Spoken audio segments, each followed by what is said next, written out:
Assalamualaikum warahmatullahi wabarakatuh.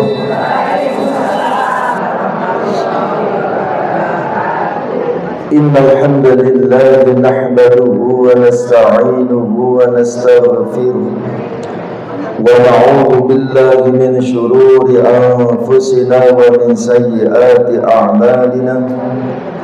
من يهده الله فلا مضل له ومن يضلل فلا هادي له أشهد أن لا إله إلا الله وحده لا شريك له وأشهد أن محمدا عبده ورسوله اللهم صل وسلم وبارك على نبينا محمد وعلى آله وصحبه أجمعين أما بعد.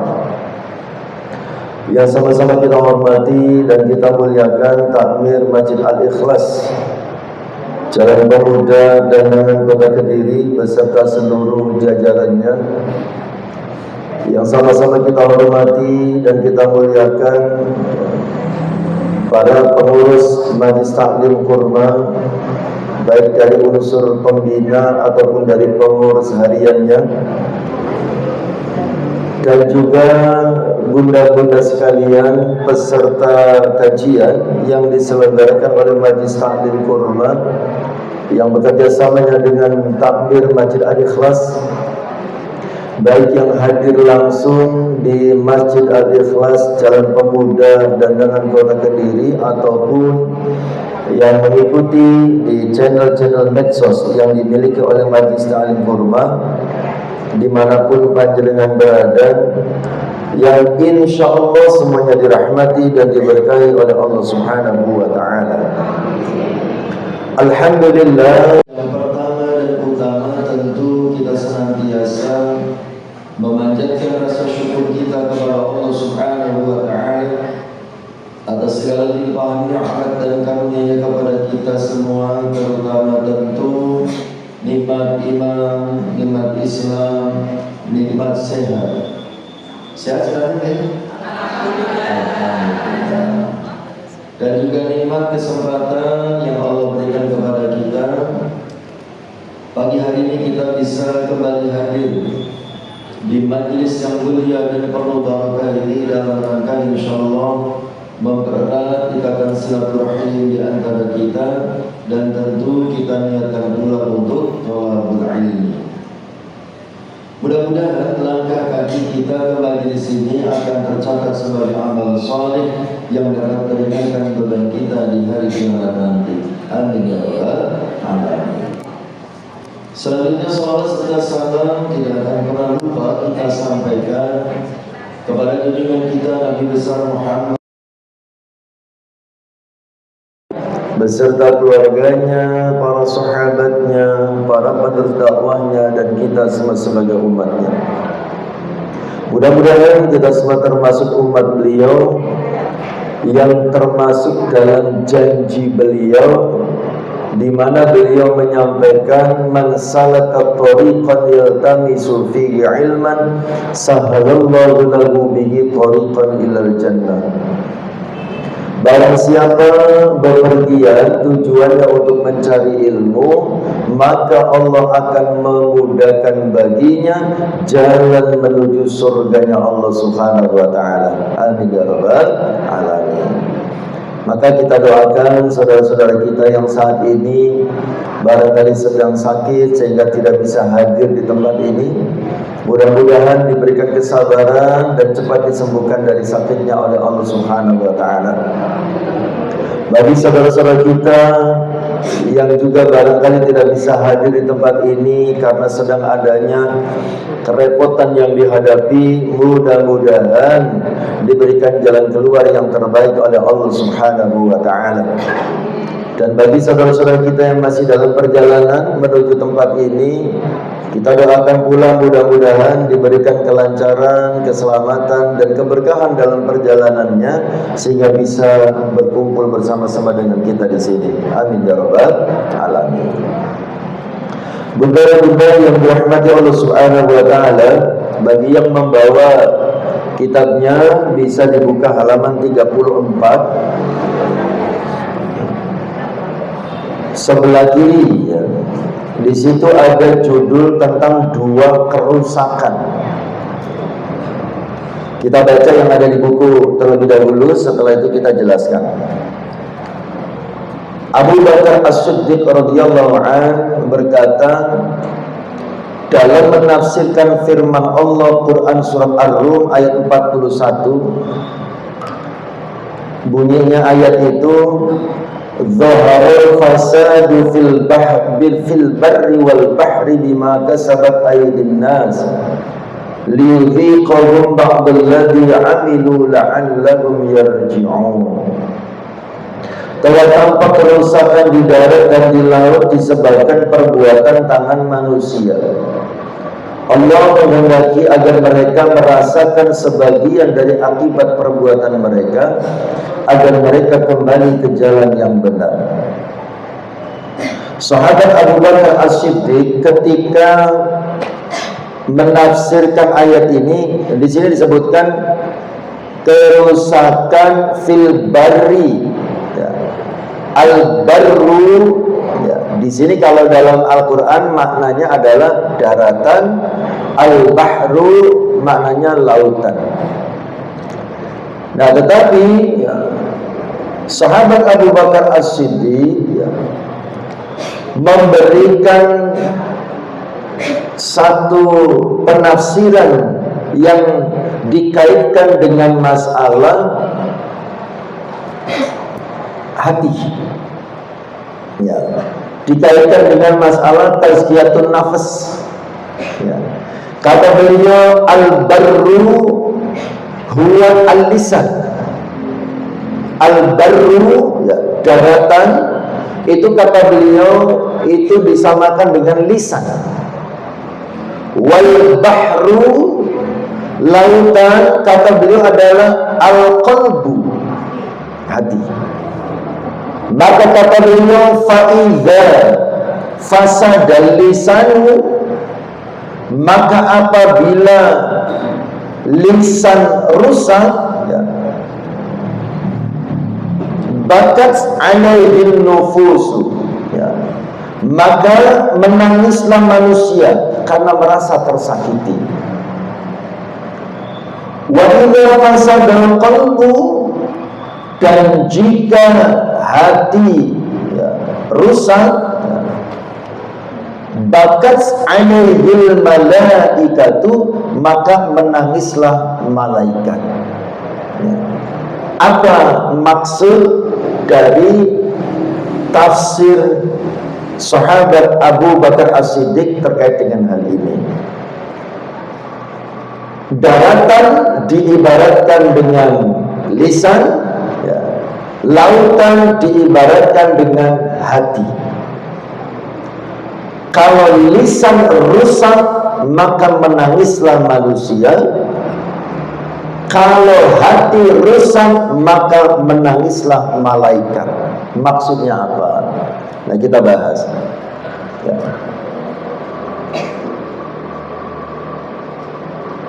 Yang pertama, ya, dalam judul ini tentang 2 kerusakan, ya, kerusakan lisan dan kerusakan hati. Yang pertama kita bahas tentang rusaknya lisan. Ya. Kata sahabat Abu Bakar, kalau lisan rusak, maka menangislah manusia. Ya. Mengapa lisan sangat berbahaya? Ya. Mengapa kerusakan lisan seseorang bisa membuat orang lain menangis? Ya. Karena lisan adalah anggota tubuh yang bentuknya kecil tetapi dampaknya sangat besar. Kecil memang bentuknya lisan kita, ya. Bahkan kita biasa mendengar ungkapan lidah tak bertulang, kan begitu ya. Nggak ada tulangnya, kecil, ya. Tetapi bisa menimbulkan dampak yang sangat besar ketika lisan seseorang itu tidak bisa dijaga. Ya, kalau dalam bahasa ini lisannya rusak, ya. Artinya lisannya tidak bisa dijaga, tidak bisa dikendalikan. Ya. Maka Allah Allah Subhanahu wa Ta'ala untuk mengingatkan kita. Ya, ini ayat yang terkait dengan hal ini.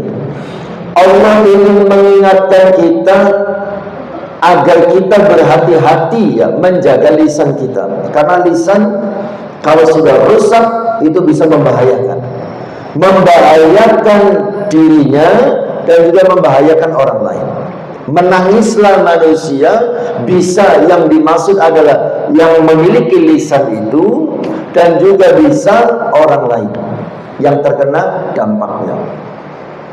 Allah Subhanahu wa Ta'ala mengingatkan kita di dalam surah Qaf ayat 18. Surat Qaf ayat 18. Ya. Ini agar kita menjaga lisan kita. Kata Allah dalam ayat itu, ma yalfizu min qawlin illa ladayhi raqibun atid. Tidak ada satu kata pun yang diucapkannya melainkan ada di sisinya malaikat pengawas yang selalu siap mencatat. Atau kita biasa mengenalnya malaikat raqib dan atid. Jadi tidak ada satu pun kata yang kita ucapkan kecuali dicatat oleh malaikat raqib dan atid. Ya, tidak ada yang terlewatkan. Sekalipun kita bisik-bisik, ya, sekalipun kita bersembunyi, ya, tapi yang kita ucapkan itu adalah perbuatan dosa, ya, maka tetap dicatat oleh malaikat raqib dan atid. Ya. Kemudian Rasulullah SAW juga mengingatkan kita terkait dengan hal ini dalam hadis riwayat Imam Bukhari dan Muslim. Hadisnya sangat terkenal, kita sering mendengarnya. Man kana yu'minu billahi wal yaumil akhir, barang siapa yang beriman kepada Allah dan beriman kepada hari akhir, falyaqul khairan, maka hendaklah dia mengatakan yang baik, aw liyasmut, atau hendaklah dia diam. Ini sebagai peringatan dari Kanjeng Nabi bahwa ya, apa yang kita ucapkan itu akan ada konsekuensinya. Makanya dikaitkan dengan siapa yang beriman kepada Allah dan hari akhir. Artinya orang yang beriman kepada Allah dan hari akhir, dia memahami bahwa apa yang dia ucapkan itu diketahui oleh Allah, dilihat oleh Allah, dicatat oleh malaikat atas perintah Allah, kemudian nanti akan dimintai pertanggungjawaban di akhirat dan diberikan balasan sesuai dengan apa yang diucapkannya. Makanya dikaitkan dengan siapa yang beriman pada Allah dan hari akhir. Beriman kepada Allah karena Allah melihat, mengawasi. Beriman kepada hari akhir artinya apa? Yang dia ucapkan itu nanti akan ada pertanggungjawabannya di akhirat. Makanya kalau orang yang tidak beriman kepada Allah, tidak percaya adanya akhirat, ngomong itu asal jeplak. Istilahnya begitu ya. Ya, nggak pakai dipikir. Ya. Dia tidak pernah berpikir yang dia ucapkan itu menyakiti hati orang atau tidak. Dia tidak pernah berpikir yang dia ucapkan itu melanggar syariat atau tidak. Ya, yang penting dia pengen mengatakan apapun, dia ucapkan.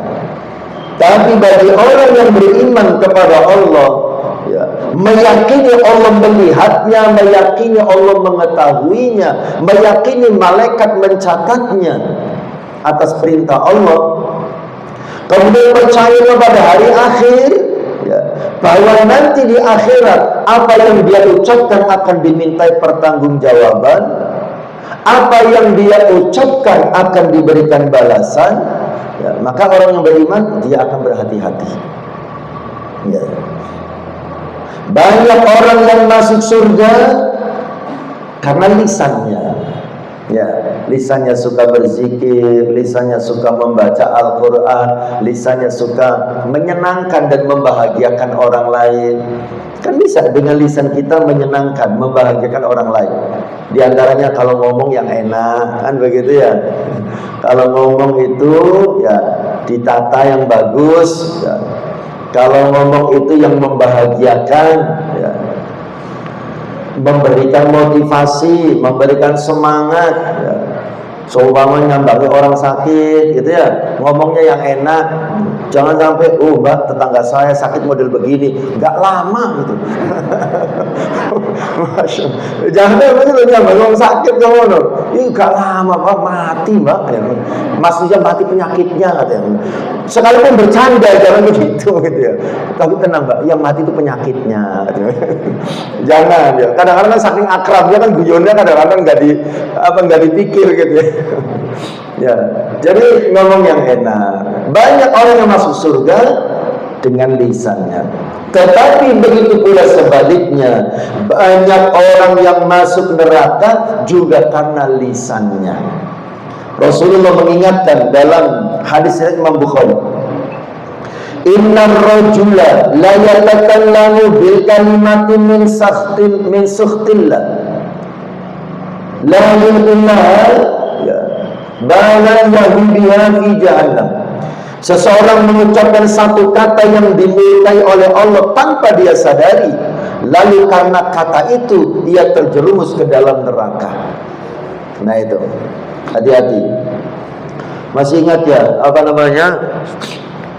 terkait dengan dosa yang hubungannya dengan sesama manusia. Ya, masih ingat. Itu bisa membuat kita sengsara di akhirat. Dosa yang hubungannya dengan sesama manusia, kalau tidak cepat diselesaikan ketika di dunia, itu bisa menyengsarakan kita di akhirat. Di antaranya ini ucapan kita. Ketika kita banyak pahalanya sehingga kita mau masuk surga, tapi karena kita punya salah dengan orang disebabkan lisan kita, kita akan terhenti. Allah akan menyebab, jangan masuk dulu, selesaikan dulu masalahmu. Loh, masalah apa ya Allah? Wah, ditampilkan. Ayo, yang merasa pernah disakiti oleh mulut orang ini, silakan maju. Wah, ternyata banyak banget tuh. Hati-hati ya. Satu orang protes, ya Allah, saya tidak rela dia masuk surga. Kenapa? Ketika di dunia pernah menyakiti hati saya. Ya. Pada saat di dunia saya tidak berani protes, saya tidak berani melawan. Kenapa? Karena dia lebih kaya, dia lebih hebat, dia lebih terhormat, dia lebih segala-galanya dari saya. Tapi hari ini di hadapanmu ya Allah, saya menuntut keadilan. Akhirnya apa? Pahala orang yang mau masuk surga tadi akan diambil oleh Allah, digunakan untuk menebus salah dan dosa yang dia lakukan kepada orang itu. Selesai satu orang gitu ya, ya udah mau melangkah masuk surga, di-stop lagi sebentar, sabar, itu loh antriannya masih banyak. Masya Allah ya, hati-hati Bu ya, gara-gara lisan ini bisa menyebabkan kita terhalang untuk masuk surga ya. Maka harus dijaga, lisan kita harus dijaga.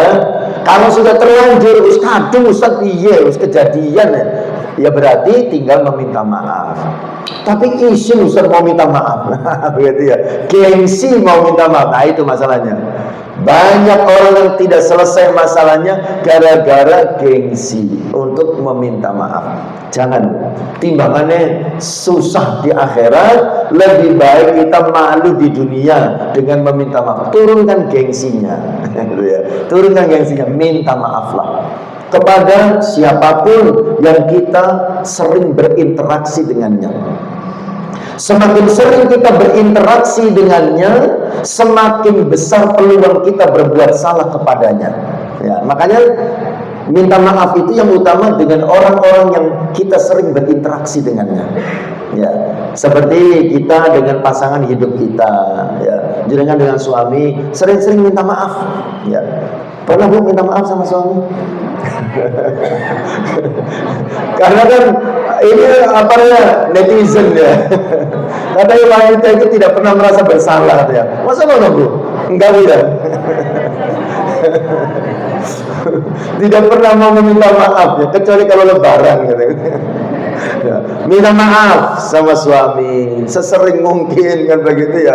Minta maaf sama orang tua, sama mertua, bahkan sama anak-anak. Saya teringat begini Bu. Jadi ada masalah orang dewasa ya, itu ternyata penyebabnya karena luka lama di masa kecil. Ya, itu dalam apa namanya kasus-kasus psikologi gitu ya. Itu banyak begitu. Ya. Karena salah pengasuhan, ada bahasa begitu istilahnya. Jadi ada orang di masa tua, di masa besar gitu ya. Dia memiliki kecenderungan pendendam ya. Punya kecenderungan punya yang negatif-negatif ya. Tidak mudah memaafkan atau bahkan dia jahat kepada orang, itu ternyata karena masalah trauma di masa kecil yang belum selesai.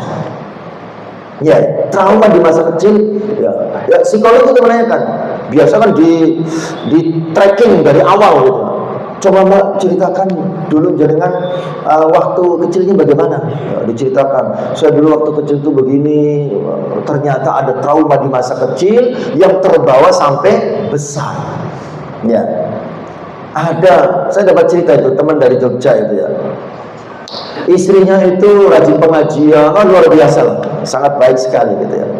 Satu ketika ya apa namanya pas jalan-jalan ke toko emas, nah gitu ya, dia milih-milih gitu, dia ada yang disukai, suaminya ternyata mengatakan jangan sekarang mah, nanti ya seminggu lagi, sekarang uangnya belum ada. Itu ibu-ibu nangis tantrum kayak anak kecil guling-guling gitu. Itu orang-orang pada kaget gitu ya, kok nangis tantrum guling-guling di depan toko emas gitu ya. Artinya kok sampai segitunya kan begitu ya. Ternyata gitu ya, dibawa ke psikolog gitu ya, itu ada masalah waktu kecil.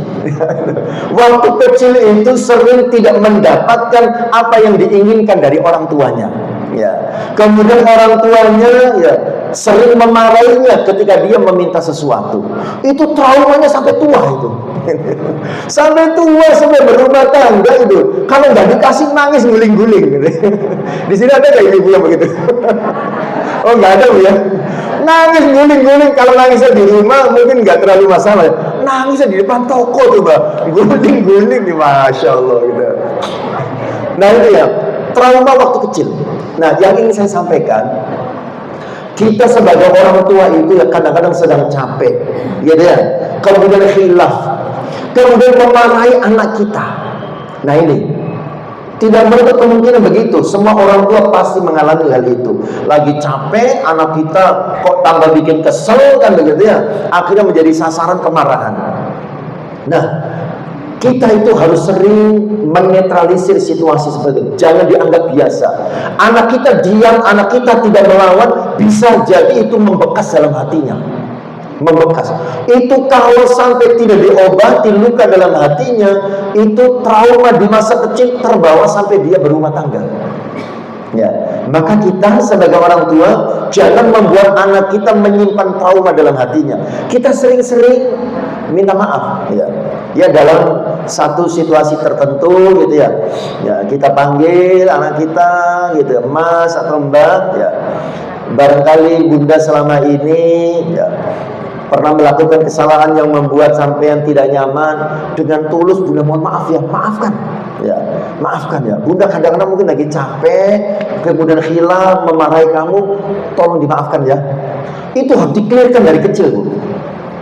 Kalau dia sudah bisa legowo gitu ya, maka trauma itu akan hilang. Ya, trauma itu akan hilang. Itu kalau dia trauma dari kecil terbawa sampai besar, itu bisa membawa dampak yang tidak baik. Ya itu begitu. Ya. Ada, mohon maaf, ini baru-baru ini nih. Baru seminggu yang lalu. Ada suami istri datang ke rumah. Ya. Konsultasi, ingin menyelesaikan masalah rumah tangga kan gitu ya. Nah, jadi apa namanya? Mohon maaf ya. Istrinya itu apa namanya, overthinking. Ya, overthinking itu apa ya? Mikirnya terlalu jauh tentang suaminya, terlalu berlebihan, sehingga dia tidak pernah tenang. Contoh begini, lagi bepergian ya, makan di warung bakso, istrinya itu memperhatikan sekitar tempat makan bakso itu. Ya, dilihat semua. Wah, di sana ada perempuan cantik. Suaminya tidak boleh duduknya menghadap ke sana. Nah, sampai diatur duduknya, Mas, sampai duduknya di sini, madepnya ke saya. Coba. Itu sama seperti itu, gitu ya. Jalan-jalan ke pantai, kan begitu ya. Jalan ke pantai. Dia matanya langsung muter. Istrinya itu muter, melihat. Ada yang pakainya seksi. Dia lirik suaminya menghadap ke sana apa enggak?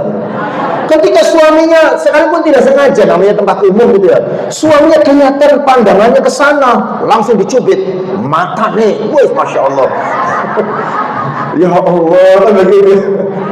Sampai seperti itu. Ya, itu masya Allah, suaminya lama-lama gak kuat. Ya Allah Ustaz, katanya, saya ini, masya Allah, gitu. Itu sampai seperti itu. Ya, akhirnya di tracking masa lalunya. Ya, ternyata dia waktu kecil itu sering disakiti sama bapaknya. Ya, dia kurang mendapatkan perhatian dari bapaknya, kurang kasih sayang dari ayahnya.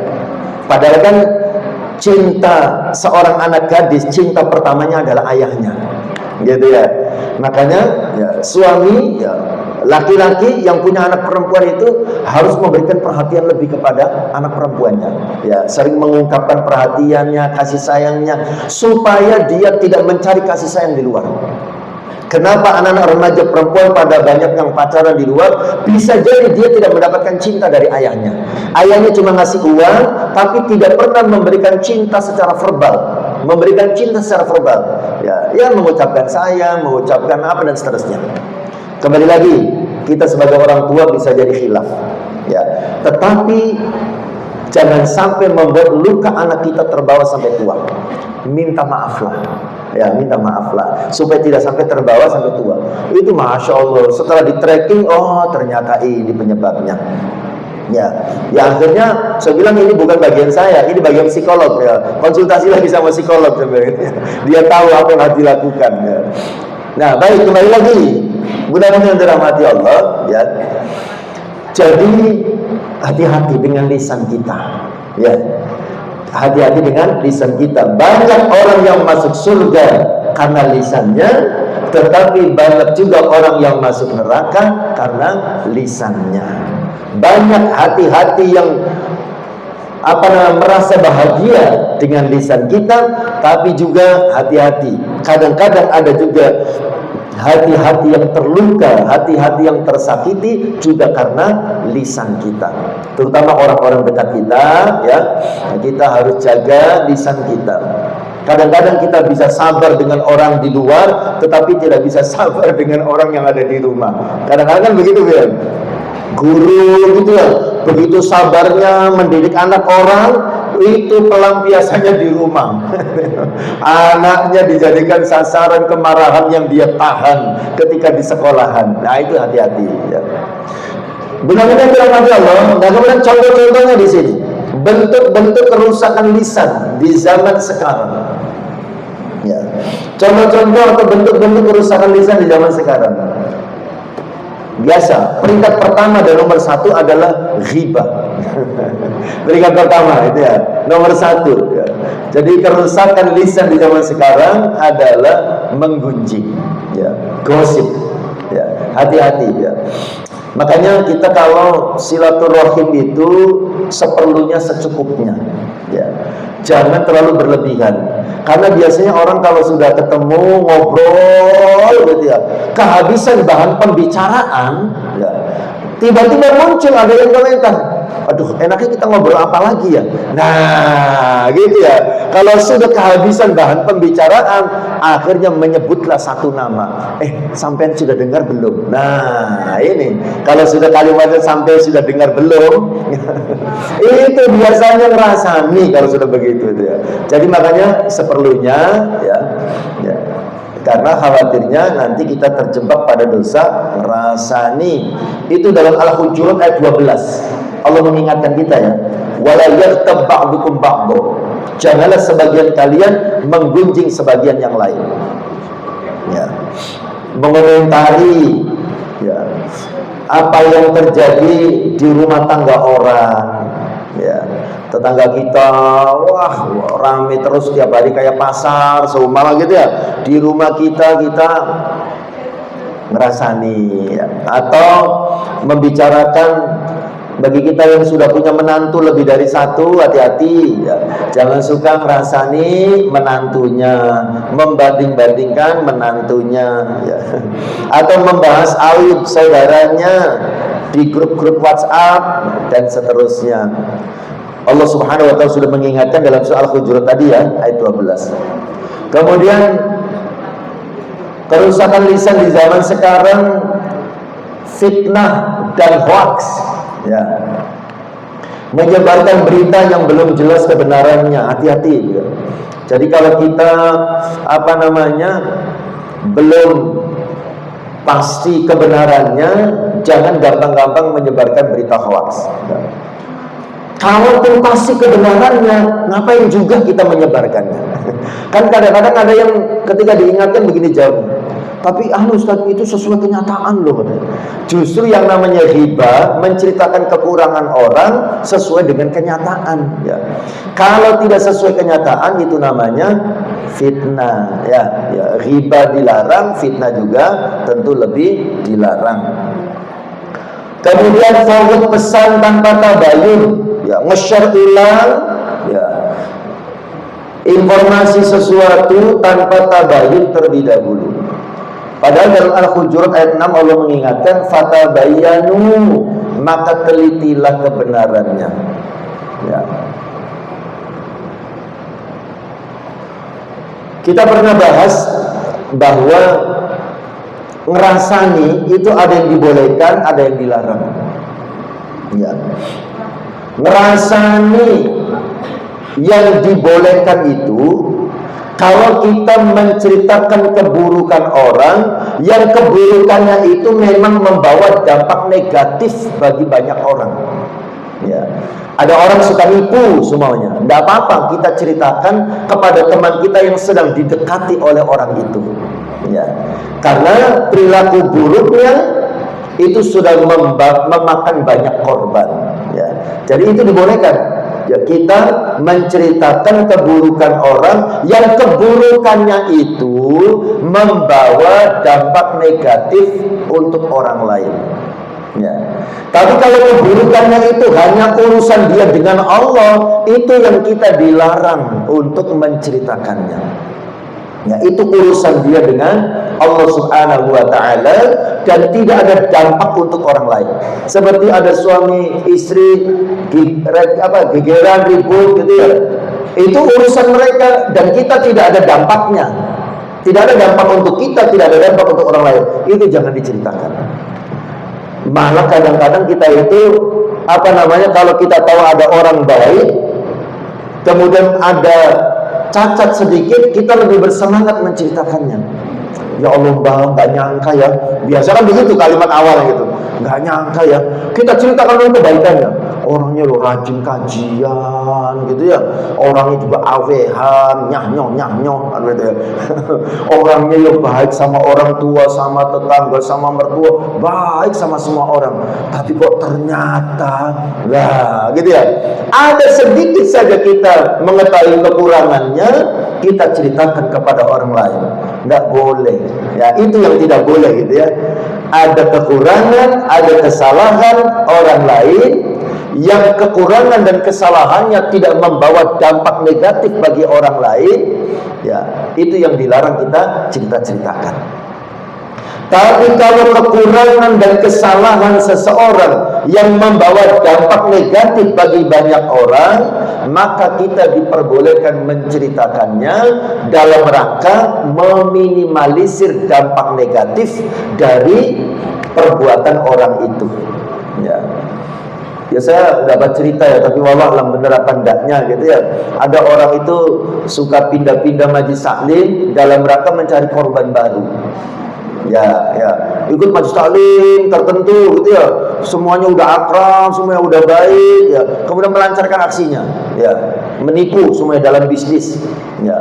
Atau mohon maaf ya, utang, wah kemana-mana kan begitu ya. Setelah semuanya terkena gitu ya, dia berhenti dari majlis taklim itu, pindah lagi ke majlis taklim yang lain, nah, gitu ya, nipu lagi, nyari korban lagi dan seterusnya. Nah yang seperti ini boleh diceritakan karena membawa dampak negatif bagi banyak orang. Seperti yang mungkin saya pernah bercerita, ada seorang penampilannya ustadz, ya ustadz banget, bisa ceramah, ya, bisa ngimami sholat, ya, bisa azan, apalagi gampang kan begitu ya. Itu kejadian ketika saya tinggal di Gura tahun antara 2010 sampai 2016, ya. Saya masih ngontrak waktu itu di daerah Jagalan, Gura. Jagalan itu kantor pos ke kanan kalau dari kota Kediri ya, kantor kanan. Itu ada sepasang suami istri ngontrak di dekat masjid, punya anak satu, ya, rajin sholat berjamaah, rajin ke masjid, soleh sekali orang melihatnya, gitu. Tapi setelah orang semuanya percaya, kemudian dia mulai melancarkan aksinya, melakukan tipu menipu, ya. Dia mengaku kerja di Riau, tinggal di Riau, ya. Kemudian dia akrab dengan bupati di sana. Dia di Jawa ini dalam rangka menjalankan proyek bupati dan seterusnya. Kemudian dia melancarkan aksi ini apa? Dia bilang bupati itu suka mengumrohkan orang, ya. Dan saya termasuk yang dipercaya untuk memberangkatkan umroh orang yang belum bisa umroh, ya. Akhirnya siapa yang mau? Gratis, ya, gratis bu, ya. Akhirnya yang daftar banyak. Kemudian tapi paspor bikin sendiri. Itulah biasanya dia membantu menemani bikin paspor. Ayo bikin paspor. Ya ke kantor imigrasi di Kediri. Ya dibuatkan paspor. Nah kemudian dia sampaikan, tapi mohon maaf setelah paspor jadi itu ya, ternyata ada sedikit biaya, tapi sedikit kok, cuma 2 juta. Orang umroh 30 juta, suruh bayar 2 juta, nggak punya pun dicari. Kan begitu ya? Nyari-nyari. 2 juta, kecil. Sekian puluh orang terkumpul uang itu. Setelah itu orang itu menghilang. Dan yang lebih mengerikan adalah istri dan anaknya ditinggal, ya, ditinggal di kontrakan itu, ya. Akhirnya istrinya diinterogasi sama takmir masjid. Yang lebih mengerikan lagi, ternyata wanita dan anak itu bukan anak dan istrinya. Coba, wanita bayaran. Dia bercerita, mohon maaf, dia bukan suami saya cuma dibayar untuk ngaku sebagai istrinya. Coba, mengerikan, gitu ya. Nah, ini yang seperti ini, ya perlu diceritakan supaya tidak membawa dampak negatif. Karena dia itu suka begitu, pindah lagi ke desa mana lagi, nyari kontrakan yang dekat masjid lagi, dia aktif di masjid lagi, dan begitu seterusnya. Ya, mengerikan. Ada itu bu, fenomena seperti itu. Wanita itu wanita bayaran, disuruh mengaku sebagai istrinya. Wallahu a'lam, tinggal satu rumah gitu ya. Ya, apakah terjadi sesuatu yang diinginkan atau tidak? Kita nggak tahu ya. Masya Allah, mengerikan. Ya. Nah kemudian, ya, benar-benar dirahmati Allah Subhanahu Wa Taala. Sudah ya, contoh 2 ya. Apa yang pertama tadi? Ghibah. Yang kedua, fitnah. Yang ketiga, ya, termasuk contoh-contoh kerusakan lisan di zaman sekarang adalah, contohnya kok ucapan kasar kepada suami. Lah, masa ini pusing ngomong kasar sama suami? Sih ini bojone bu. Ucapan kasar kepada anak atau ucapan kasar kepada sesama muslimah, ya, kepada sesama wanita. Di sini disebutkan kadang seseorang rajin sholat tetapi lisannya menyakitkan. Hati-hati bu. Kadang orang rajin pengajian tapi tidak bisa menjaga lisannya, ya. Suka mengucapkan kata-kata yang kasar, ya. Seperti sama anak kita itu jangan pernah mengatakan sudah karep-karepmu. Nah itu nggak boleh, Bu, kalimat begitu, Bu. Kadang-kadang kita saking capeknya gitu ya, wis mas karep-karepmu. Ibu sudah capek berikhtiar, ibu sudah capek berdoa. Kalau kamu tidak mau berubah, karepmu. Nah itu nggak boleh begitu. Ya, itu bukan kalimat yang keluar dari mulut ibu-ibu yang suka kajian. Kalau ibu-ibu yang suka kajian, kalimatnya tidak seperti itu. Ya. Kita tidak boleh berputus asa dari rahmat Allah Subhanahu wa ta'ala. Masih ingat ya, saya sering memberikan contoh. Banyak orang yang masa lalunya kelam, masa lalunya hitam, tapi di hari tuanya menjadi pendakwah. Ya, menjadi orang yang solih, menjadi orang yang bermanfaat. Ya, padahal masa kecilnya, masa lalunya buruk. Ya. Seperti halnya siapa? Anton Medan, mungkin pernah dengar nama itu ya. Joni Indo, ya. Itu kan alumni Pondok Pesantren Nusa Kambangan, penghuni Nusa Kambangan dulunya. Tapi di hari tuanya menjadi pendakwah. Ya. Atau ada yang dulu waktu kecilnya solih, ketika remajanya salah bergaul, tapi di hari tuanya kembali menjadi anak yang solih. Seperti almarhum UJ, ya, Ustadz Jeffrey Al-Bukhari. Itu waktu kecilnya di pondok, orang tuanya kiai, ibunya nyai, ya. Tapi ketika remaja salah bergaul, sempat narkoba, ya, sempat salah bergaul. Tapi ibunya tidak pernah berputus asa dari rahmat Allah. Ibunya terus berdoa dan mendoakan UJ. Akhirnya UJ kembali menjadi anak yang soleh, bahkan menjadi seorang pendakwah. Tidak menutup kemungkinan terjadi dalam kehidupan kita. Na'udzubillah, kita tidak menghendaki itu. Tapi seandainya terjadi, anak kita saat ini belum menyenangkan hati kita, belum membahagiakan hati kita, kita tidak boleh berputus asa dari rahmat Allah. Terus berikhtiar, terus berdoa, terus mendoakan. Karena bisa jadi doa kita dikabulkan saat kita sudah sepuh atau saat kita bahkan sudah tidak ada. Masih ingat, saya juga pernah bercerita tentang seorang ulama namanya Syekh Fahd Al-Kandari, ulama dari Kuwait, seorang penghafal Al-Quran, ya. Tapi kisah ini bukan tentang kisah hidupnya Syekh Fahd. Syekh Fahd baik-baik saja, tapi yang saya ceritakan adalah jamaahnya, ya. Syekh Fahd Al-Kandari ketika ngimami sholat, ya, ada ayat yang terlupa. Akhirnya Syekh Fahd Al-Kandari diam sejenak, tiba-tiba jamaah paling depan membantu mengingatkan. Akhirnya terbantu, selesai sholatnya, Syekh Fahd bertanya, tadi siapa yang membantu saya mengingatkan bacaan saya yang lupa? Ternyata yang mengangkat tangan seorang kakek. Saya Syekh. Syekh Fahd bertanya, kakek hafal Al-Quran? Alhamdulillah saya hafal Syekh. Kemudian Syekhnya itu iseng-iseng, ya, ngajak ngobrol, bertanya. Tapi dari iseng-iseng ini mendapatkan informasi yang sangat luar biasa, termasuk untuk kita. Informasi ini sangat bermanfaat. Kakek hafal Al-Quran dari kecil kan? Kata Syekhnya begitu. Apa jawab kakek itu? Tidak. Justru saya baru belajar baca Al-Quran ketika usia pensiun. Baru belajar baca Quran usia pensiun. Usia 60-an tahun baru belajar baca Al-Quran, ya. Kemudian terus rahasianya apa kek? Usia 60-an baru belajar baca Al-Quran, tapi kok sampai bisa hafal 30 juz?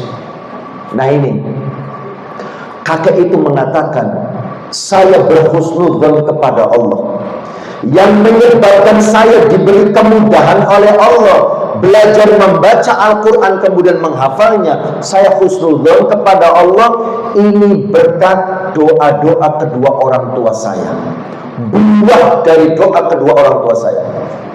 Tolong diceritakan kata Syekh Fahd Al-Kandari. Kakak ini bercerita begini, saya, orang tua saya itu semenjak saya kecil itu selalu mendoakan saya agar saya menjadi penghafal Al-Quran dari saya kecil. Bahkan orang tua saya itu terkadang menyampaikan kepada saya, nah Bapak Ibu tidak pernah berhenti mendoakan kamu supaya kamu menjadi penghafal Al-Quran. Terus begitu disampaikan. Ya. Padahal kata kakek itu, padahal saya dari kecil itu tidak suka pelajaran agama. Jangankan menghafal Al-Quran. Pelajaran agama saya nggak suka. Saya lebih suka pelajaran umum, bagaimana caranya bisa cepat kerja, bisa cepat dapat uang. Tetapi orang tua saya tetap mendoakan saya. Sampai saya tua, ketika orang tua saya masih hidup, masih mendoakan saya agar saya menjadi penghafal Quran. Sampai orang tua meninggal. Ketika saya pensiun, saya mulai ikut pengajian. Ketika saya ikut pengajian, saya nanya sama Ustadz, Ustadz, saya baru belajar agama. Sebaiknya saya mulai dari mana? Ustadznya nanya, jenengan sudah bisa baca Quran belum? Belum. Ya sudah, mulai dari belajar membaca Al-Quran. Di samping juga tetap menyempurnakan dan memperbaiki sholatnya. Jadi targetnya cuma 2, sholatnya tetap terus diperbaiki, jangan ditinggal, sambil belajar baca Al-Quran. Ketika Ustadz itu mengatakan saya harus belajar baca Al-Quran, saya teringat kedua orang tua saya yang sudah meninggal. Kata kakek itu, orang tua saya tidak pernah berhenti mendoakan saya menjadi penghafal Al-Quran. Akhirnya saya bersemangat untuk belajar membaca Al-Quran. Qadarullah, kata kakek itu, Allah memudahkan saya cepat bisa. Setelah saya bisa, saya teringat doa orang tua saya agar saya menjadi penghafal Al-Quran. Saya mulai menghafal Al-Quran. Qadarullah, Allah memberikan kemudahan kepada saya. Akhirnya dia hafal Al-Quran 30 juz. Padahal baru mulai usia berapa? 60. Nah, berarti kita ini belum ada kata terlambat, Bu. Gitu ya. Untuk belajar Al-Quran dan menghafalnya. Ya. Nah, inti yang ingin saya ceritakan adalah hati-hati dengan kata-kata kita terhadap anak-anak kita. Jangan terlalu sering mengatakan kata-kata negatif, kata-kata yang buruk, karena itu akan terngiang-ngiang dalam hati dan pikirannya terbawa sampai tua. Tapi kalau kita mengatakan kata-kata yang baik, itu pun akan teringat terus. Makanya jenengan sering-sering ngomong ke anak, jenengan diskusi sama anak dulu. Ya, ketika sudah mulai ngeh gitu ya, mulai sadar, paham tentang masa depan. Mas atau Mbak, sampai cita-cita pengen jadi apa? Ya, saya pengen ini. Oke, Bunda doakan. Nah, gitu ya, Bunda doakan kamu supaya tercapai cita-citamu, tapi Bunda juga berharap kepada Allah dan berdoa kamu juga nanti hafal Al-Quran. Sekalipun anak kita ketawa, ya Allah Bunda, aku gak nyambung banget, aku kan gak suka pelajaran Al-Quran. Gak apa-apa, Bunda mendoakan, gak apa-apa, begitu. Ya, didoakan terus. Ya, karena itu akan terekam dalam memori bawah sadarnya, bahwa kita peduli kepadanya, bahwa kita selalu mendoakan kebaikan untuknya. Ya, itu akan ada pengaruhnya nanti saat dia dewasa nanti. Ya, seperti mohon maaf ya, kalau saya boleh bercerita, anak saya 4, alhamdulillah yang nomor 1 dan nomor 2 pernah hafal 30 juz. Ya, pernah hafal 30 juz. Ya, mudah-mudahan masih menghafalnya, masih di murojaah. Anak saya pertama perempuan itu hafalnya ketika kelas 2 SMA, selesai. Anak saya nomor 2 laki-laki, ini lebih ekstrim lagi, kelas 2 SMP sudah selesai 30 juz gitu ya. Itu 2. Nah, anak saya nomor 3 itu sempat ngomong ke saya, ya mohon maaf ya, saya tidak bisa seperti Mbak, tidak bisa seperti Mas. Ya, kenapa? Saya nggak fokus untuk menghafal Quran. Ya, saya fokus yang lain. Oh ya, nggak apa-apa. Ya, sekalipun sekarang dia sudah hafal 6 juz, tapi dia bilang saya nggak fokus untuk menghafal Al-Quran. Yang nomor 3 senangnya sains.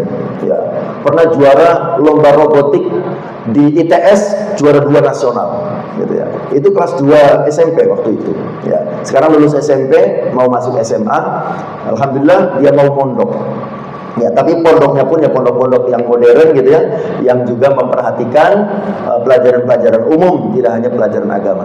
Nah, ini anak saya nomor 3, dia sudah mengatakan tidak siap menghafal Al-Quran.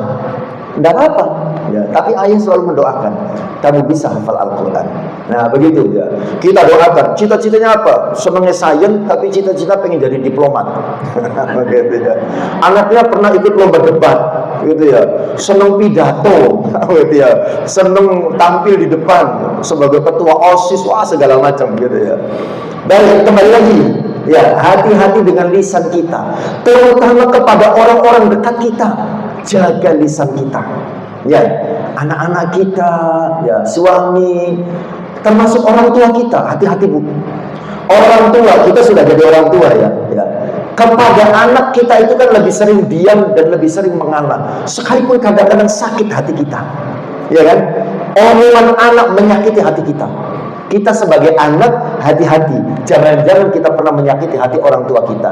Intinya tadi, terkait dengan kesalahan dengan sesama manusia, jangan disepelekan. Mumpung masih hidup di dunia, sering-sering meminta maaf. Kata kuncinya itu yang ingin saya sampaikan. Sering-sering minta maaf. Ya, minta maaf sama anak supaya dia tidak trauma di hari tuanya. Minta maaf sama suami supaya dia tidak bermain di belakang jenengan. Kan begitu ya? Minta maaf gitu ya. Minta maaf sama orang tua, minta maaf sama mertua. Timbangnya nanti dicoret dari daftar ahli waris gitu ya. Minta maaf lah. Gitu ya. Karena terlalu sakitnya kamu tak coret dari daftar ahli waris. Ya, minta maaf. Baik. Kemudian ada lagi dosa atau kerusakan lisan di zaman sekarang. Namanya zaman sekarang ada istilah lisan digital.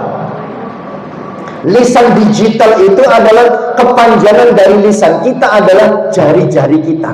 Memang kita tidak ngomong, tapi kita ngetik, kita komentar. Kan begitu ya? Hati-hati, lisan digital, tangan kita. Ya. Jadi bukan hanya mulut ya.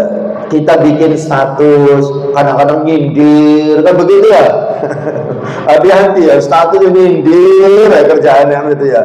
Kemudian komen di status orang yang menyakiti, gitu ya.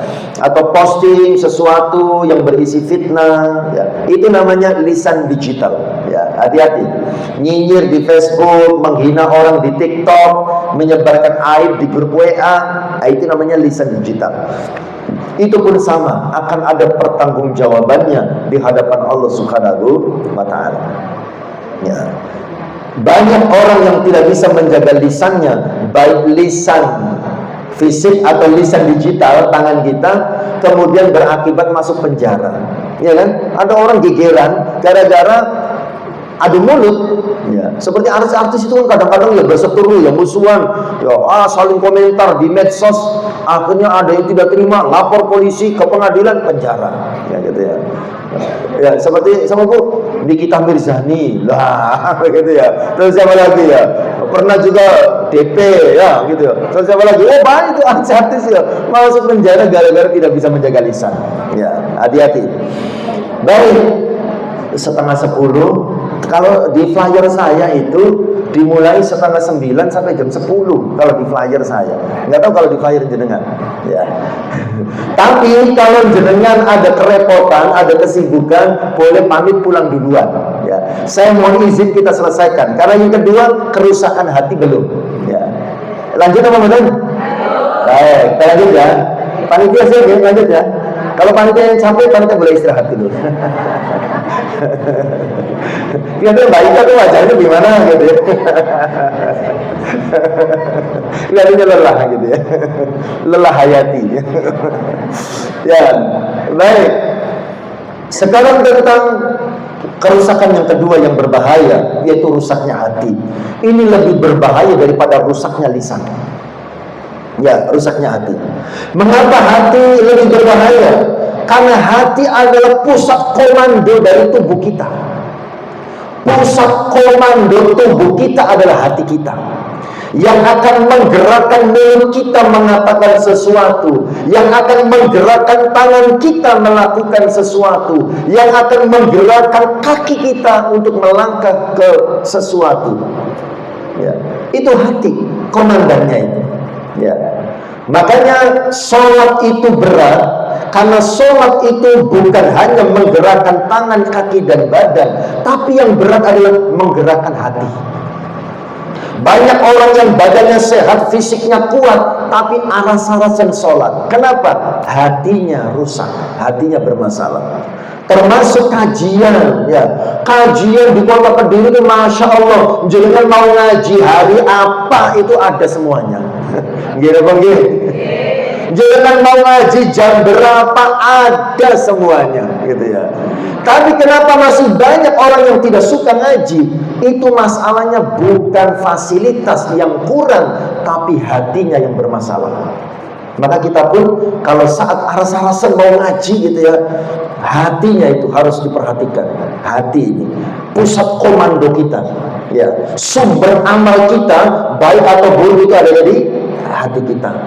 Makanya Rasulullah SAW mengingatkan kita, ingatlah, ketahuilah, wa inna fil jasadi mudghah, sesungguhnya dalam tubuh kita itu ada segumpal daging.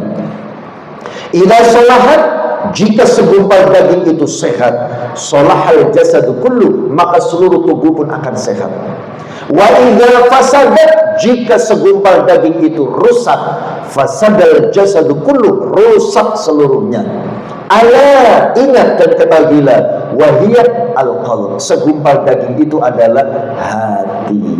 Ya, makanya jagalah hati, jangan kau kotori. Begitu ya, jadinya nyanyi. Ya, jaga hati. Ya.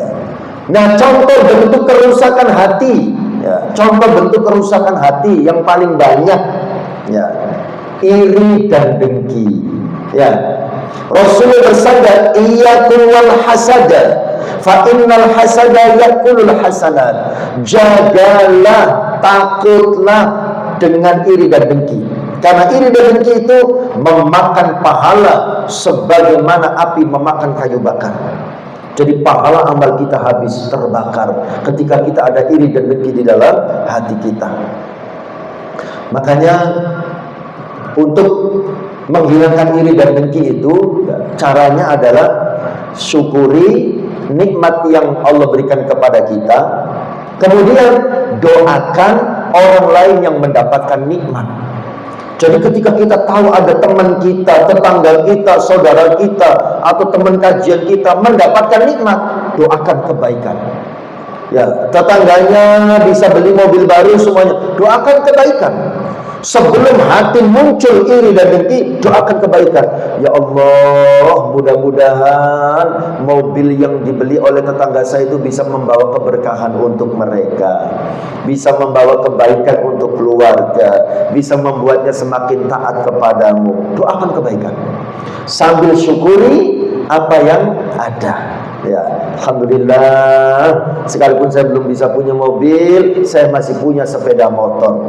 Ketika lebih kecil lagi, gitu ya, ada tetangganya beli sepeda motor, kita masih punya sepeda ontel, ya tetap disyukuri. Mudah-mudahan sepeda motornya bisa menambah keberkahan untuknya. Alhamdulillah, saya masih punya sepeda ontel. Ketika kita belum punya sepeda ontel, orang bisa beli sepeda ontel, kita doakan mudah-mudahan membawa kebaikan untuknya. Alhamdulillah, sekalipun saya tidak punya sepeda ontel, saya masih punya kaki yang sehat. Ya, kan begitu ya? Jangan bayangkan ketika kita tidak mensyukuri kaki kita, bayangkan orang-orang yang sudah tidak punya kaki. Ya kan? Ya. Apalagi ada orang tidak punya kaki, pakai kaki palsu, tapi rajin sholat berjamaah. Wah, itu Masya Allah. Jadi syukuri apa yang ada. Ya, itu cara mengurangi iri dan dengki. Ya. Jangan diumbar. Iri dan dengki itu penyakit hati yang sumbernya dari hawa nafsu. Hawa nafsu kan begitu. Inna nafsal ammarun bisu, selalu menyuruh kepada keburukan. Ya. Jadi cepat-cepat kalau ada, kita tahu ada orang dapat nikmat, kita bersyukur atas nikmat kita, kemudian kita doakan kebaikan untuknya. Ya, karena iri dan dengki itu, ya, tidak hanya membuat amal kita pahalanya jadi rusak, tapi juga itu akan membuat kita gampang sakit. Ya. Orang yang menyimpan iri dan dengki dalam hatinya, ya, itu sering stres hidupnya, nggak bahagia. Ya. Tonggone ganti kulkas, dia singkat demen. Ya Allah, ujian apa lagi yang kau berikan kepadaku? Tonggone ganti kulkas, dia singkat demen gitu loh. Nyambungnya tuh kondi kan begitu ya. Ya, Itu orang yang gampang iri dan begitu gampang sakit hatinya. Jadi syukuri apa yang ada, doakan kebaikan untuk orang lain. Ya. Yang kedua, penyakit hati yang berbahaya lagi adalah ria. Ya. Ria, berbaik berharap pujian dari manusia, mengaji agar dianggap sholihah. Ya, jadi biasa saja ngaji ya ngaji aja, mau ada yang memuji ataupun tidak, karena ini kebutuhan kita sendiri, bukan karena orang lain. Makanya ngaji itu harus diniati hanya karena Allah. Karena kalau ngaji karena sungkan sama yang ngundang, ya, nyata pun gak rajin bener, bolak balik diajak gak enak kata kau. Ternyata pas dia kan dateng, yang ngajak jenengan gak dateng, emosinya ngerti ngono aku yuk gak teko. Ngundang tok iku wong iki, gak tau teko. Nah, itu kalau kita ngajinya karena orang sering tidak bahagia. Ya, jadi hilangkan penyakit ria, pengen dipuji orang dan seterusnya. Kemudian yang ketiga, sombong. Ya. Sombong itu apa sih definisinya? Katakan di Nabi, sombong itu adalah batalul haq wa ghamtun nas. Menolak kebenaran dan suka merendahkan orang lain. Itu namanya sombong. Itu katakan di Nabi. Menolak kebenaran dan suka merendahkan orang lain. Menolak kebenaran contohnya kalau diomongin jawab, kalau dinasehati tidak senang. Wis gak usah ngomongin ngono, aku wis ngerti. Nah, kadang-kadang itu yang orang sombong itu. Dinasihati ngeyel, diomongin jawab. Nah, itu hati-hati ya. Itu orang sombong, ya. Dan Rasulullah mengingatkan kita dalam hadis riwayat Imam Muslim, la yadkhulul jannah, tidak akan masuk surga man seseorang kana fi qalbihi, yang di dalam hatinya mithqalu dzarratin min kibrin, ada kesombongan sekalipun hanya sebesar biji sawi. Jangan ada kesombongan. Jangan suka merendahkan orang lain. Sekalipun merendahkan orang lain tidak diucapkan di depannya, di depan orangnya. Nah, contohnya seumpama jenengan duduk di belakang, ngomentari yang duduk di depan. Ya Allah, wong iki kok gak matching blas, ya. Jilbabe kuning, kelambi abang, sepatu hijau. Ya. Lah itu menghina orang, itu enggak boleh loh, ya. Sekalipun orang yang jenengan omongin nggak tahu, itu dosa, ya.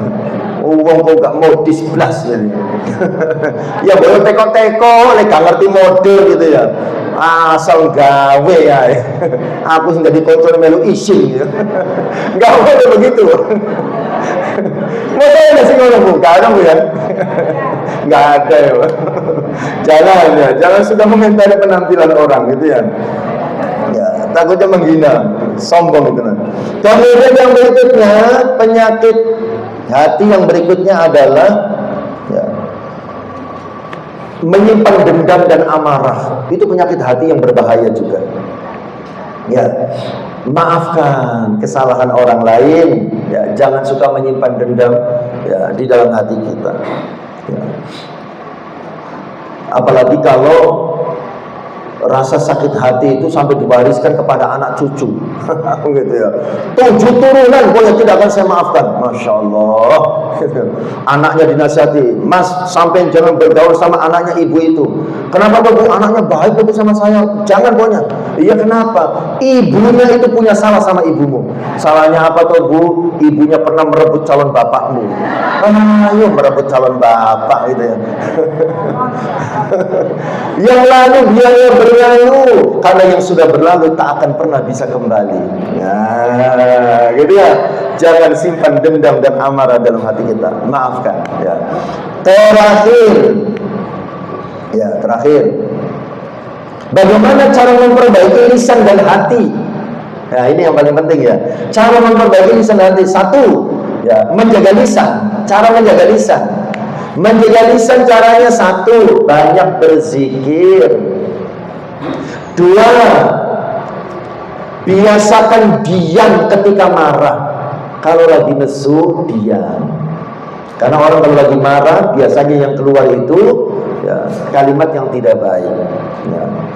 Ketiga, ya, hindari komunitas toksik. Mau apa ya komunitas toksik itu? Komunitas yang membawa dampak buruk. Ya. Seperti halnya apa? Ada grup WA, grup hibah syar'i. Wah, oh hibah syar'i sing kaya opo gitu ya. Ngerasani tapi tahu dalil ya begitu. Ya. Jadi hindari komunitas yang toksik, komunitas yang membawa dampak buruk. Ya. Keempat, ya, saring sebelum sharing. Ya, disaring dulu sebelum kita share. Ya. Saring sebelum sharing. Ya. Dan yang terakhir, menjaga lisan itu dengan biasakan berkata yang baik. Nah itu. Kemudian membersihkan hati, bagaimana caranya? Ya, satu, perbanyak istighfar. Ya, karena ketika kita berbuat dosa, itu akan ada noda di dalam hati kita. Berbuat dosa lagi, tambah lagi nodanya. Berbuat dosa lagi, tambah lagi nodanya. Itu yang membuat hati kita rusak. Makanya perbanyak istighfar. Yang kedua, membaca Al-Quran setiap hari. Ya, baca Al-Quran setiap hari. Kenapa? Inna hadzal Qur'ana yahdi lillati hiya aqwam. Karena Al-Quran akan menunjukkan kita ke jalan yang lebih lurus. Yang ketiga, ya, berdoa, memohon hati yang bersih dan lurus. Ya muqallibal qulub, tsabbit qalbi ala dinik. Baik, selesai. Ibu-ibu, ini saja yang bisa disampaikan. Mudah-mudahan ada manfaatnya. Selanjutnya, tanya jawab. Ya, barangkali ada yang ditanyakan, monggo dipersilakan. Ya. Oh, ada Bu? Ya. Monggo. Waalaikumsalam. Kalau ngomongin anak yang susah, Nggih. Tapi yang jawabannya itu ya menyampaikan banyak kesalahan. Tapi jawabannya sebabnya ini Pak Mayang. Terus kita kan sakit, ya ya sudah. Terus kalau kita itu mengingatkan lagi itu terus punya kesadaran apa yang kita lakukan. Kadang kita lihat dia juga ada komunitas baik, ada yang kurang. Iya. Gambarannya ada yang A, ada yang B. Dia juga ke sana itu. Ya doanya pas. Iya. Ini gimana tuh? Iya. Jadi begini, kita harus ingat bahwa sebagaimana Kanjeng Nabi itu hanya ditugasi untuk memberikan kabar gembira bagi yang taat, memberikan kabar buruk bagi yang maksiat, mengajak kepada kebaikan, mencegah kepada keburukan. Tugas Nabi hanya begitu. Nabi ketika bersedih berlebihan pada saat umatnya tidak mengikuti ajakannya, tidak mengikuti dakwanya, diingatkan oleh Allah, jangan terlalu bersedih, tugasmu hanya mengajak, tugasmu hanya mengingatkan. Ya, termasuk kita pun begitu. Ya, terhadap anak-anak kita atau terhadap siapapun, tugas kita itu hanya mengajak, hanya mengingatkan, hanya mendoakan. Hasilnya seperti apa itu urusan hidayah Allah Subhanahu wa ta'ala. Jadi jangan terlalu terbebani. Nasihati karena itu menjadi kewajiban kita. Hasilnya bagaimana? Itu urusan Allah. Kalau anak kita jawab nggak enak, maafkan. Kita harus tetap begitu, maafkan. Ya, maafkan. Karena kalau kita sudah marah, itu juga Allah marah. Allah akan marah dengan marahnya orang tua. Ya, maka kita harus lebih sabar. Ini demi kebaikan anak-anak kita. Kan begitu ya. Dan seperti yang sering saya ingatkan, di dunia ini kita tidak ada yang saling memiliki. Kita di dunia ini hanya saling dititipi. Kan begitu ya. Ketika kita dititipi anak, kemudian kita sudah tidak sanggup mengurusnya, lapornya kepada yang nitip. Anak itu titipan Allah. Ketika kita sudah tidak sanggup mengurusnya, lapor sama yang nitip. Ya Allah, anak saya yang bernama si A itu titipan panjenengan. Sekarang sudah angel tuturannya ya Allah. Maka aku mohon kepadamu, temani dia, dampingi dia, bimbing dia agar dia menjadi anak yang soleh sesuai dengan yang panjenengan kehendaki. Temani dia, dampingi dia, bimbing dia agar dia menjadi anak yang berbakti kepada kami orang tuanya. Nah, kita cuma bisa begitu, lapor sama yang nitip. Termasuk ketika suami jerengan sudah angel tuturan ya. Lapor sama yang nitip, ya Allah, suami saya bernama si A itu titipan panjenengan, sekarang angel tuturannya ya Allah, aku kembalikan dia kepadamu. Ya, jadi lapor sama yang nitip, gitu ya. Jangan dipikir dewe, memang kalau dipikir sendiri, ya. Ya, lapor sama yang nitip, wangel gitu ya Allah tuturannya. Tolong temani dia, dampingi dia, bimbing dia agar dia menjadi suami yang baik untuk saya dan menjadi ayah yang baik untuk anak-anak saya. Nah, kan begitu. Lapor sama yang nitip. Ya, jaga hatinya ya Allah agar dia tidak pindah ke lain body. Kalau pindah ke lain hati nggak kelihatan dia. Pindah ke lain body nyolok di mata, gitu. Ya, lapor sama yang nitip. Ya, jangan dipikir dewe berat, gitu ya. Baik, mudah-mudahan cukup ya. Kita akhiri dengan bersama-sama berdoa kepada Allah dengan harapan kita semua senantiasa diberikan kesehatan oleh Allah Subhanahu wa taala, diberikan umur yang panjang dan barokah, dimudahkan segala urusannya, dicapaikan semua harapan cita-cita dan keinginannya, dilunaskan semua utang-utangnya, keluarganya sakinah mawaddah warahmah, anak-anak yang sudah waktunya menikah cepat dipertemukan dengan jodohnya yang terbaik, dan anak-anak kita semua dijadikan sebagai anak-anak yang soleh dan solihah, yang sukses masa depannya, membanggakan dan membahagiakan hati orang tuanya, dan bisa mendoakan orang tuanya ketika meninggal nanti, dan mudah-mudahan kita semua diberikan husnul khatimah. Ala hadhihi niyyah wa ala kulli niyatin salihah. Al-Fatihah. Bismillahirrahmanirrahim. اهدنا الصراط المستقيم صراط الذين أنعمت عليهم غير المغضوب عليهم. بسم الله الرحمن الرحيم. الحمد لله رب العالمين حمد الشاكرين حمد الناعمين حمدا يفي العام كافي ومزيدا يا ربنا ولك الحمد كما ينبغي لجلال وجهك الكريم وعظيم سلطانك. اللهم صل على محمد صلاة تصل بها على الأرزاق وتحسن بها لنا الأخلاق وعلى آله وصحبه وسلم يا أرحم الراحمين. ربنا ظلمنا أنفسنا وإن لم تغفر لنا وترحمنا لنكونن من الخاسرين وتب علينا يا مولانا إنك أنت التواب الرحيم. اللهم إنا نعوذ بك من الهم والحزن ونعوذ بك من العجز والكسل ونعوذ بك من الجبن والبخل ونعوذ بك من غلبة الدين وقهر الرجال يا حي يا قيوم برحمتك نستغيث. رب اشرح لنا صدرنا ويسر لنا أمورنا ويسر لنا أمورنا ويسر لنا أمورنا واحلل عقدة من لساننا يفقهوا قولنا. ربنا اغفر لنا ذنوبنا ولوالدينا وارحمهما كما ربيانا صغارا. ربنا هب لنا من أزواجنا وذرياتنا قرة أعين واجعلنا للمتقين إماما. ربنا لا تزغ قلوبنا بعد إذ هديتنا وهب لنا من لدنك رحمة إنك أنت الوهاب. ربنا آتنا في الدنيا حسنة وفي الآخرة حسنة وقنا عذاب النار وقنا عذاب النار وقنا عذاب النار وأدخلنا الجنة مع الأبرار يا عزيز يا غفار يا رب العالمين. وصلى الله محمد النبي الأمي وعلى آله وصحبه وسلم. سبحان ربك رب العزة عما يصفون وسلام على المرسلين والحمد لله رب العالمين. بسر الفاتحة. شيطان الرجيم.